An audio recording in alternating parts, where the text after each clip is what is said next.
Bendecido sábado y bienvenidos de nuevo a Estudiemos Juntos con John. Hoy en día nosotros vamos a continuar con Colosenses. Esta segunda parte no va a terminar el capítulo entero. En la última parte del capítulo lo vamos a dejar y lo vamos a unir con el capítulo 4 y entonces el próximo video ya tendremos el final del estudio de Colosenses. Ahora, antes de empezar, otra vez vamos a tener una oración para poder entrar a este estudio. Gracias Dios por este día bendecido que nos has dado. Gracias porque nosotros podemos estar una vez de nuevo aquí juntos estudiando esta carta de Pablo que le dio a los colosenses. Te pido que tú me ayudes a poder presentar y que las palabras que yo diga tengan sentido y puedan ser edificantes, igual como fueron para mí, pero para cada persona que va a oír, para que ellos también puedan edificar a otras personas. Te pido que los temas que se van a tocar durante esta parte que puedan ser entendidos y que puedan llegar a cada corazón y que nos ayude en cada día de nuestras vidas. Te doy gracias por todo en el nombre de Jesús. Amén. Hoy nosotros vamos entonces a continuar con capítulo 3. Esta va a ser la sección del medio y como dije, la última sección vamos a continuar con el capítulo 4. Hoy vamos a tocar ciertos temas que están ahí, lo vamos a sacar, que son temas que han oído y a lo mejor con lo que se presente hoy puede hacer que le ayude a aumentar el conocimiento sobre estos ciertos temas. Espero que puedan entenderlos y que le pueda hacer sentido. Vamos entonces a entrar directamente y vamos a empezar como dos versículos antes de lo que vamos a estudiar hoy. Vamos a empezar con el versículo 10 porque están bien conectados con el versículo 12 y vamos a ver lo que quiero decir y lo que quiero aquí resaltar.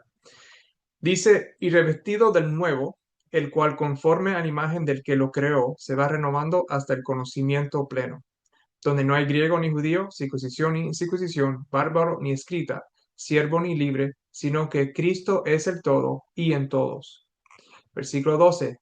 Vestíos pues como escogidos de Dios, santos y amados de entrañable misericordia, de benignidad, de humildad, de mansedumbre, de paciencia, soportaos unos a otros y perdonaos unos a otros si alguno tuviere queja contra otro. De la manera que Cristo os perdonó, así también hacedlo vosotros. Entonces, lo que quiero aquí resaltar es que la conexión que decía es como habla aquí, revestido del nuevo, conforme a la imagen de lo que lo creó, se va renovando hasta el conocimiento, etcétera. Otra vez, versículo 12, ahí donde empezamos, vestidos pues como escogido de Dios. Entonces, después que Pablo le escribe sobre cómo son nuevas personas, vemos aquí que es por medio del bautismo, como hemos visto en estudios anteriores, él le dice que se vistan como los escogidos de Dios. Esto, por lo que ven, no tiene que ver aquí con ropa física, esto es obvio. Entonces, ¿cómo es que nosotros nos vestimos con las características que vemos aquí? Usando Isaías capítulo 30, versículo 1, nos dice, ay de los hijos que se apartan, dice Jehová, para tomar consejo, y no de mí, para cobijarse con cubierta, y no de mi espíritu, añadiendo pecado a pecado.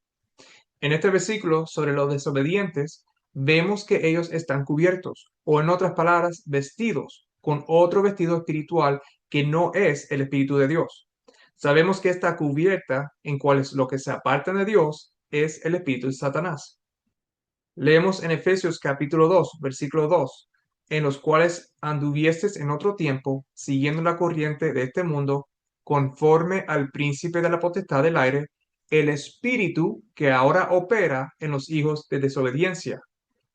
Repasando lo que ya hemos cubierto en otro lado, es el espíritu de Satanás que opera en los que se apartan de Dios.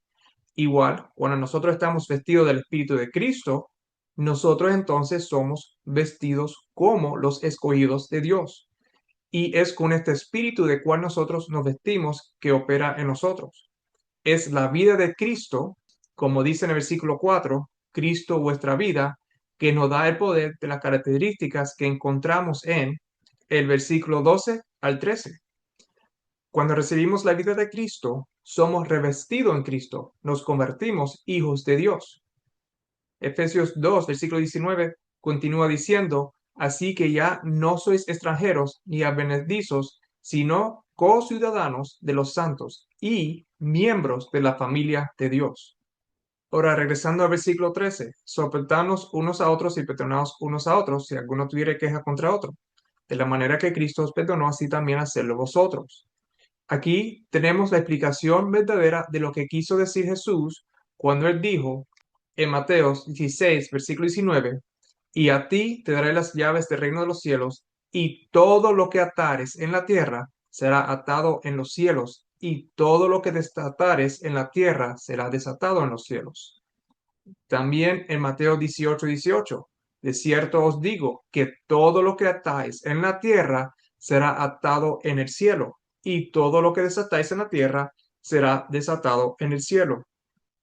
Y por último, en Juan capítulo 20, versículo 23, a quienes remitiréis los pecados, les son remitidos, y a quienes se los retuvieses, les son retenidos. Si ven el contexto de Mateo 18, 18, verán que tiene que ver con el perdón de pecados, tal como vemos en Juan capítulo 20, versículo 23. Mateo 16, 19 entonces es de lo mismo, ya que Jesús estaba estableciendo su iglesia en la verdad de su identidad. Jesús es la propiciación de Dios, dado a nosotros por nuestros pecados, por el amor que Dios tiene por nosotros. Primero Juan capítulo 4, versículo 9 al 11. En esto se mostró el amor de Dios para con nosotros, en que Dios envió a su Hijo unigénito al mundo, para que vivamos por él. En esto consiste el amor, no en que nosotros hayamos amado a Dios, sino en que Él nos amó a nosotros y envió a su Hijo en propiciación por nuestros pecados. Amados, si Dios nos ha amado así, debemos también nosotros amarnos unos a otros. El Hijo de Dios fue dado para nuestro perdón, igual como Cristo vivió aquí de entrañable misericordia, de benignidad, de humildad, de mansedumbre, de paciencia, nosotros debemos de vivir así, siendo revestidos de Cristo. Igual como Cristo perdonó, nosotros debemos también de perdonar. Regresando a los versículos de desatar y atar, ¿por qué es que Jesús dijo que lo que desatemos o atemos en la tierra será igual en el cielo?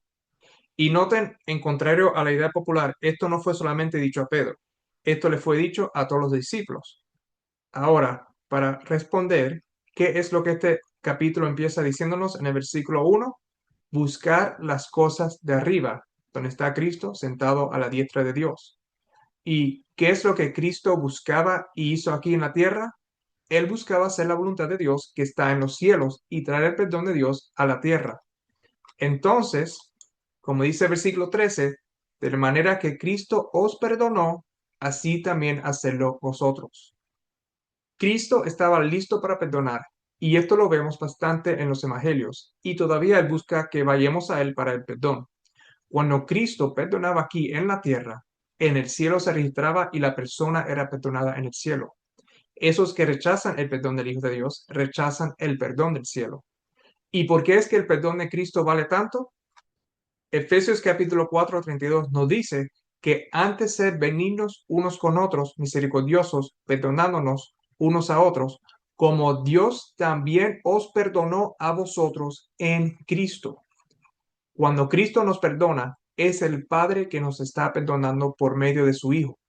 Esta es la cadena que muchos no entienden, manteniendo la vista en el hombre y haciéndolo un Dios. Nosotros, siendo los escogidos y miembros de la familia de Dios, cuando nosotros perdonamos como Cristo nos ha perdonado, enseñamos que estamos vestidos del Espíritu del Hijo de Dios. Se registra que igual como Cristo nos perdona, nosotros también perdonamos como Él hizo. Y si perdonamos como Él, Dios nos perdona a nosotros en Cristo. Pero si no perdonamos, nos mantenemos atados a este mundo y no somos como Cristo. ¿Cómo puede Dios perdonarnos en Cristo si Cristo no mora en nosotros?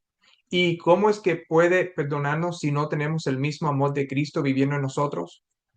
En 1 de Juan, capítulo 4, versículos 7 al 8, Juan escribió, Amados, amémonos unos a otros, porque el amor es de Dios. Todo aquel que ama es nacido de Dios y conoce a Dios. El que no ama no ha conocido a Dios, porque Dios es amor. Y Pablo en Romanos 13:10, el amor no hace mal al prójimo. Así que el cumplimiento de la ley es el amor. Y también escribió en 1 Corintios 13:13, y ahora permanecen la fe, la esperanza y el amor, estos tres. pero el mayor de ellos es el amor. No importa si tenemos fe y esperanza, si no tenemos amor al prójimo, igual como Dios y Cristo tuvieron amor para nosotros. Si no hay amor, no somos de Dios. Por esto Pablo dice en Colosenses 3, versículo 1, buscar las cosas de arriba, donde está Cristo sentado a la diestra de Dios. Buscar el amor y perdonemos el uno al otro. Continuando en el versículo 14 y 15. Y sobre todas estas cosas, vestidos de amor, que es el vínculo perfecto. Y la paz de Dios gobierne en vuestros corazones, a la que asimismo fuiste llamados en un solo cuerpo, y ser agradecidos. Dios llama a todos los que son de Él, que seamos un solo cuerpo. Y si somos un solo cuerpo en Cristo, ¿cómo es este cuerpo y en qué están unidos como un solo cuerpo? Regresando a Efesios capítulo 4, pero el versículo 11 a 13 nos dice, y él mismo constituyó a unos apóstoles, a otros profetas, a otros evangelistas y a otros pastores y maestros, a fin de perfeccionar a los santos para la obra del ministerio, para la edificación del cuerpo de Cristo, hasta que todos llegamos a la unidad de la fe y del conocimiento del Hijo de Dios, a un varón perfecto, a la medida de la estatura de la plenitud de Cristo. El cuerpo de Cristo está compuesta de personas elegidas por Cristo para que sean líderes que preparan a los santos, esos de la verdadera fe, para el ministerio. Este es el ministerio que ministra a los que no conocen el Evangelio, para que ellos también puedan unirse al cuerpo de Cristo, la iglesia que Cristo vino para establecer aquí en la tierra. Como Jesús mismo dijo en Mateo 16:18, y sobre esta roca edificaré mi iglesia, y las puertas del Hades no prevalecerán contra ella. ¿Y cuál es esta roca en cual Jesús edificará su iglesia? Pablo la define muy claramente. Esta es la fe y conocimiento del Hijo de Dios.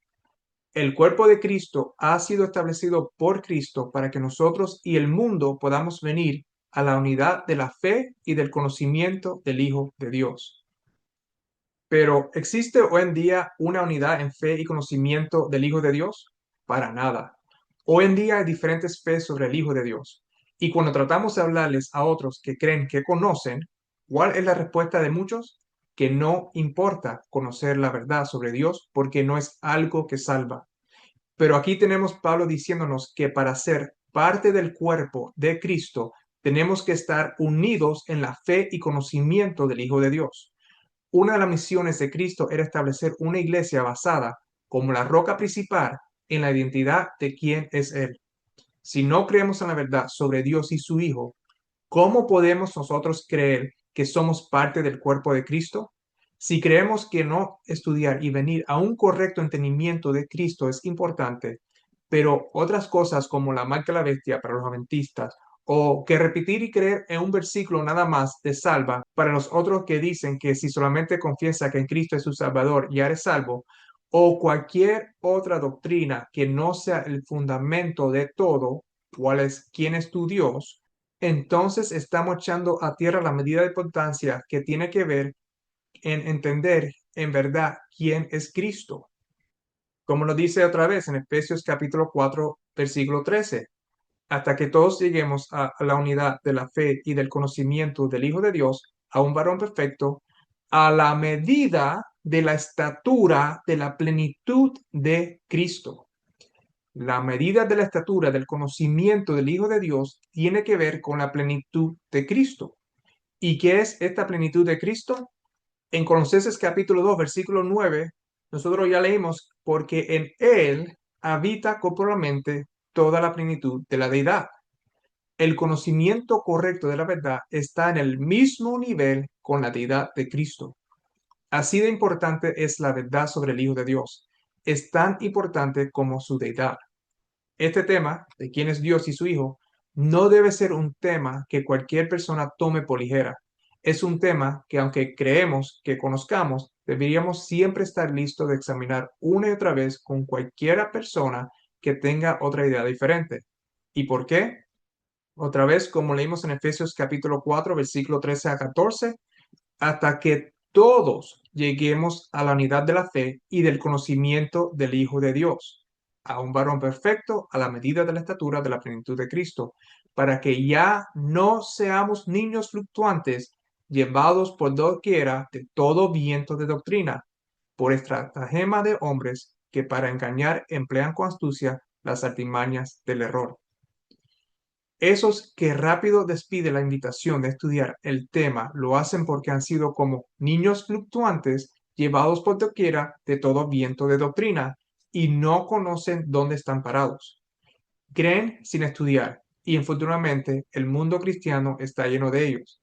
Y esto puede ser frustrante y por eso Pablo nos pide que, versículo 13, soportándoos unos a otros y perdonándonos unos a otros, si alguno tuviere queja contra otro, de la manera que Cristo os perdonó, así también hacedlo vosotros. Me recuerda esto como leímos cuando Pablo dijo que esta misma carta se la dé a la iglesia de la Odisea. Y como nosotros conectamos que esto también pudiera ser una carta para la iglesia de hoy, la etapa de la iglesia que se encuentra en Apocalipsis capítulo 3. Continuemos entonces con el versículo 16. La palabra de Cristo mora en abundancia en vosotros, enseñándoos y exhortándoos unos a otros en toda sabiduría, cantando con gracia en vuestros corazones al Señor con salmos e himnos y cánticos espirituales. ¿Cómo es que la palabra de Cristo mora en nosotros? Tenemos la Biblia, que es su testimonio a nosotros. Debemos estar enseñando unos a otros acuerdo de toda sabiduría que se encuentra en la Escritura de Dios. Y el testimonio de Cristo, la Biblia, debe ir acompañada con Cristo. ¿No fue Cristo que dijo que nos iba a enseñar las cosas que todavía faltaban por aprender? Juan 16, versículo 12 al 13 y el 25, Jesús dijo, aún tengo muchas cosas que decirles, pero ahora no la podéis sobrellevar. Pero cuando venga el Espíritu de verdad, Él os guiará a toda la verdad, porque no hablará por su propia cuenta, sino que hablará todo lo que oyere y os hará saber las cosas que habrán de venir. Versículo 25. Estas cosas os he hablado en alegorías. La hora viene cuando ya no os hablaré por alegorías, sino que claramente os anunciaré acerca del Padre. El mismo que les prometió de regresar a los discípulos, mandando su espíritu a ellos, es el mismo que, por medio de su espíritu, viene a nosotros para enseñarnos el testimonio que Él nos dejó por medio de los profetas. Y porque muchos son como niños fluctuantes, llevados por doquiera de todo viento de doctrina, por estratagema de hombres que para engañar emplean con astucia las antimañas del error, ellos no entienden las escrituras correctamente. Deben de ser instruidos por el Espíritu de Dios, creen en otro espíritu por medio de los errores de los hombres, y Cristo es quitado de vista como el consolador. No están unidos en la fe de quién es el Hijo de Dios y adoran al moderno Baal, no sabiendo en la idolatría que están, igual como el pueblo de Israel en el Antiguo Testamento. Y por esta razón, las iglesias no solamente están listas para caer, pero ya están caídas en los errores de Satanás. Pero Pablo, para que no haga confusión, nos dice cómo es que las palabras de Cristo deben morar en nosotros. En Colosenses capítulo 2, versículo 5 dijo, porque aunque estoy ausente en cuerpo, no obstante en espíritu estoy con vosotros, gozándome y mirando vuestra buen orden y la firmeza de vuestra fe en Cristo. ¿Cómo es que Pablo estaba con los colosenses aunque estaba ausente en cuerpo? Por medio de sus cartas, él podía transmitirles lo que él quería que ellos supieran. Por medio de sus cartas, él podía comunicarles lo que estaba en su mente. Así es como Pablo podía estar con ellos en espíritu. Pero Pablo es solamente un solo hombre, mientras que Cristo es Dios. Entonces, en 1 Corintios capítulo 2, versículos 10 al 16, pero Dios nos la reveló a nosotros por el Espíritu, porque el Espíritu todo lo escudriña aún lo profundo de Dios. Porque ¿quién de los hombres sabe las cosas del hombre, sino el Espíritu del hombre que está en él? Así tampoco nadie conoció las cosas de Dios, sino el Espíritu de Dios. Y nosotros no hemos recibido el Espíritu del mundo, sino el Espíritu que proviene de Dios, para que sepamos lo que Dios nos ha concedido, lo cual también hablamos, no con palabras enseñadas por sabiduría humana, sino con las que enseña el Espíritu, acomodando lo espiritual a lo espiritual. Pero el hombre natural no percibe las cosas que son del Espíritu de Dios, porque para él son locura, y no las puede entender porque se han de discernir espiritualmente. En cambio, el espiritual juzga todas las cosas, pero él no es juzgado de nadie, porque ¿quién conoció la mente del Señor? ¿Y quién le instruirá? Mas nosotros tenemos la mente de Cristo. Igual como solamente el espíritu del hombre conoce las cosas de ese hombre, el espíritu de Dios conoce las cosas de Dios. En otras palabras, lo único que conoce las cosas del hombre es el mismo hombre o la mente del hombre. Así también es el espíritu de Dios. Y siguiendo con lo que dice, está el espíritu del mundo, cuál es la influencia del mundo o la sabiduría del mundo que viene del espíritu de Satanás, como ya vemos en Efesios capítulo 2. Igual tenemos el espíritu que proviene de Dios, cuál es la influencia de la sabiduría de Dios. Es por medio de la influencia de Dios que viene a nosotros, que es cómo somos enseñados correctamente de lo que la Biblia nos enseña. Y si tenemos el espíritu de Dios, tenemos entonces la mente de Dios. Por esto es que Cristo dijo que aunque todavía había mucho que le faltaba por enseñar, Él mismo y no otro regresaría para continuar enseñándolos a ellos más sobre el Padre. Todo aquel que tiene el Espíritu de Cristo, no otro espíritu, tiene la mente de Cristo que les ayuda a entender el testimonio de Cristo dado a nosotros por medio de las Escrituras. Y esta palabra de Cristo mora en nosotros porque es Cristo en vosotros la esperanza de gloria, en quien están escondidos todos los tesoros de la sabiduría y del conocimiento. Y eso lo vimos en Colosenses 1:27 y Colosenses 2, versículo 3. Jesús es el Espíritu Santo cual mora en nosotros, porque el Señor es el Espíritu, y donde está el Espíritu del Señor, ahí hay libertad, como nos dice en 2 Corintios capítulo 3, versículo 17. Y regresando a Colosenses capítulo 3, continuamos en el versículo 17. Todo lo que hacéis, sea de palabra o de hecho, hacedlo todo en el nombre del Señor Jesús, dando gracias a Dios Padre por medio de Él. Todo lo que hagamos lo debemos hacer en el nombre de Jesús. En otras palabras, todo lo que hacemos es hecho en la autoridad de Cristo. Esto debe darnos un sentido diferente de nuestras acciones. Debemos hacer las cosas con el conocimiento de lo que hacemos. Todo lo que hagamos de palabra o de hecho es bajo la autoridad de Cristo. Si lo pensamos, esto es lo mismo que Cristo hizo. Todo lo que Él dijo o hizo, todo fue en el nombre de su Padre. Igual, nos dice Pablo, debemos hacer.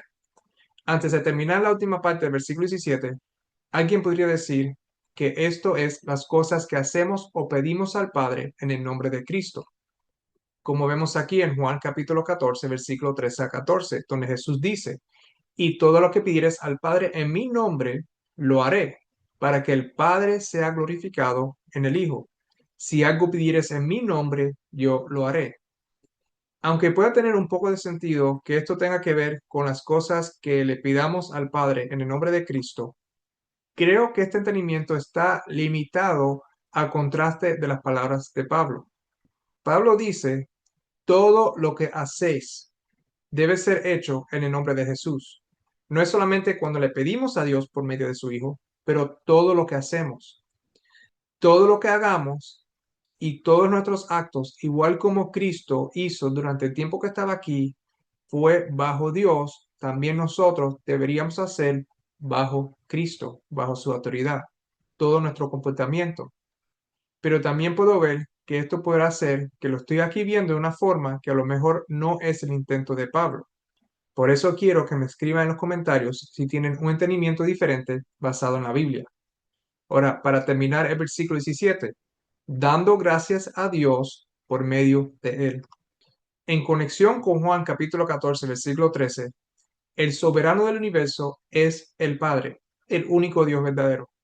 Todo viene y regresa al Padre por medio de su Hijo. Como Jesús mismo dijo, cuando le pidamos al Padre, el verdadero Dios, le pedimos en el nombre de su Hijo, nuestro representante. Igual es, toda gracia siendo dada a Dios es por medio de su Hijo. Todo viene del Padre a través de su Hijo a nosotros, al igual que toda alabanza y gracias regresan a Él por medio de su Hijo. Hasta la adoración a Cristo es para gloria de Dios el Padre. Entonces, concluyendo con el tema, Debemos nosotros poner nuestras miradas en las cosas de arriba, tal igual como hizo Jesús cuando estaba aquí en esta tierra. También nosotros debemos ser revestidos de su espíritu. Debemos de tener a Jesús morando en nosotros, su palabra también morando en nosotros. Es el espíritu de Cristo que mora en nosotros y no otro espíritu.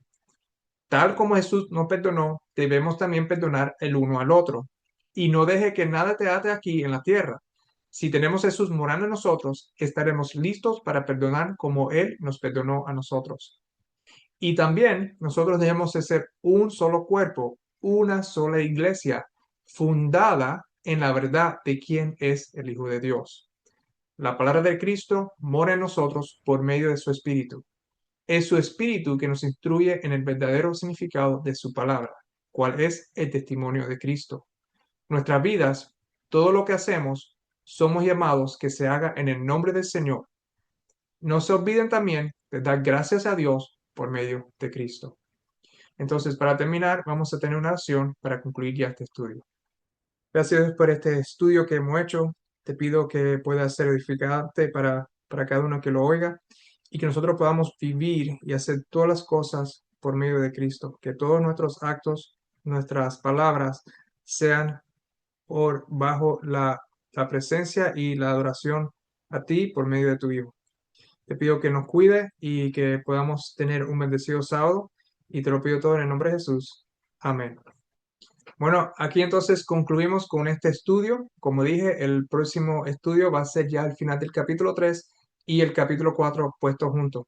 Espero que esto le pueda ayudar en su vida de cada día con Dios y que cada uno de nosotros, también incluyéndome a yo mismo principalmente, podamos estar más y más unidos estudiando la palabra de Dios cada día para que podamos estar listos para cuando Dios mande a su Hijo a recogernos. Bueno, tengan un bendecido sábado y una feliz semana. Bye.